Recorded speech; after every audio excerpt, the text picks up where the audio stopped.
রাত পোহালেই মাঠে নামছে আর্জেন্টিনা। বিশ্বকাপের আগে নিজেদের চূড়ান্ত প্রস্তুতি নিতে হন্ডুরাসের বিপক্ষে আগামীকাল ভোরে মাঠে নামছে আলবিসেলেস্তেরা। বিশ্বকাপের আগে নিজেদের শক্তিমত্তার পরীক্ষা নাকি দলের নতুন কম্বিনেশন পরখ করে দেখা, ঠিক কোন লক্ষ্যে আগামীকাল মাঠে নামছে লিওনেল স্কলোনির শিষ্যরা? চলুন জেনে নেওয়া যাক এই ম্যাচের খুঁটিনাটি। বন্ধুরা, বিশ্বকাপ মানেই অন্যরকম এক চাপ, আর সেই মহারণের আগেই নিজেদের শতভাগ প্রস্তুত করতে কোনো কমতি রাখতে চায় না আর্জেন্টিনা। হন্ডুরাসের বিপক্ষে এই ম্যাচটি কেবল একটি প্রীতি ম্যাচ নয়, বরং স্কলোনির জন্য স্কোয়াডের ব্যাকআপ খেলোয়াড়দের দেখে নেওয়ার এক চরম সুযোগ। ফুটবল বোদ্ধাদের মতে আর্জেন্টিনা এই ম্যাচ শুধু জিততে মাঠে নামবে না, বরং এই ম্যাচে বড় ব্যবধানে জিতে নিজেদের আত্মবিশ্বাসকে আরো আকাশচুম্বী করতে চাইবে।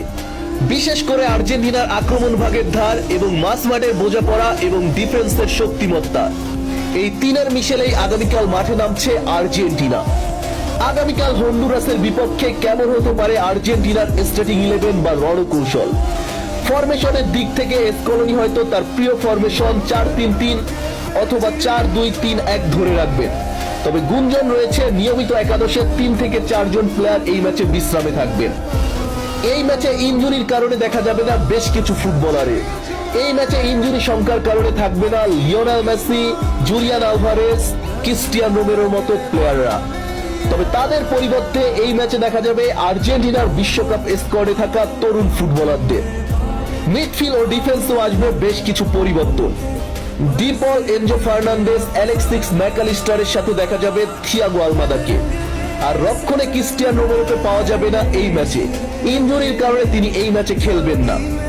যার কারণে এই ম্যাচে ডিফেন্স সামলাতে দেখা যাবে লিসান্দ্রো মার্টিনেজ ও নিকোলাস অতামেন্ডিকে। এবার আসা যাক প্রতিপক্ষ হন্ডুরাসের কথায়।